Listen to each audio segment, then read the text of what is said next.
JNU തിരഞ്ഞെടുപ്പ് ഇത് ചരിത്രത്തിലേക്കുള്ള ഒരു അടയാളപ്പെടുത്തൽ കൂടിയാണ്. കേരളയും കാലിക്കറ്റും കഴിഞ്ഞ് പോണ്ടിച്ചേരിയും ജവഹർലാൽ നെഹ്റു സെൻട്രൽ യൂണിവേഴ്സിറ്റിയിലും SFIയുടെ മുന്നേറ്റമാണ് കാണാനാകുന്നത്.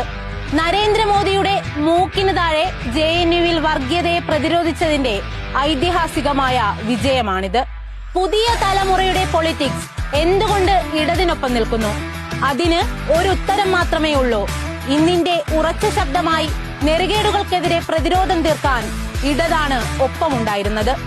അടുത്തിടെ അംബേദ്കർ യൂണിവേഴ്സിറ്റിയിൽ ABVP പ്രവർത്തകരുടെ റാഗിങ്ങിനെതിരെ പ്രതിഷേധിച്ച വിദ്യാർത്ഥികളെ സസ്പെൻഡ് ചെയ്ത നടപടിയിൽ രാജ്യവ്യാപകമായ പ്രതിഷേധം സംഘടിപ്പിച്ചതും SFI തന്നെയാണ്. പോണ്ടിച്ചേരി യൂണിവേഴ്സിറ്റിയിൽ ഒരു വിദ്യാർത്ഥിനിക്ക് നേരെ പ്രൊഫസറുടെ ഭാഗത്തു നിന്നുണ്ടായ ലൈംഗിക അതിക്രമത്തിനെതിരെ രാജ്യവ്യാപകമായി SFI സമരങ്ങളും പ്രതിഷേധങ്ങളും സംഘടിപ്പിച്ചു. JNUവിലാകട്ടെ സംഘപരിവാർ സംഘടനയായ ABVPക്ക് കരുത്ത് പകരുന്നതിനും ഒത്താശ ചെയ്തു കൊടുക്കുന്ന പദസഞ്ചലനം നാം കണ്ടതാണ്. ഒപ്പം യൂണിവേഴ്സിറ്റിക്കകത്ത് RSS അനുകൂലികളായ അധ്യാപകരും ജീവനക്കാരും ഒത്തുനിന്ന് വർഗീയത പടർത്താൻ ശ്രമിച്ചു. സ്തുതിപാടാൻ മാധ്യമങ്ങൾ ഉണ്ടായിരുന്നു.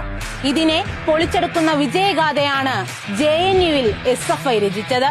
ഇത് മാത്രമല്ല, SFI എന്ന സംഘടനയുടെ എണ്ണിയാലൊടുങ്ങാത്ത സമര പോരാട്ടങ്ങളും വിദ്യാർത്ഥിപക്ഷ നിലപാടുകളുമാണ് ഈ സംഘടനയെ വിദ്യാർത്ഥികൾ ഇങ്ങനെ നെഞ്ചോട് ചേർക്കുന്നതും അവരുടെ പൊളിറ്റിക്സ് ഇടതായി മാറുന്നതും.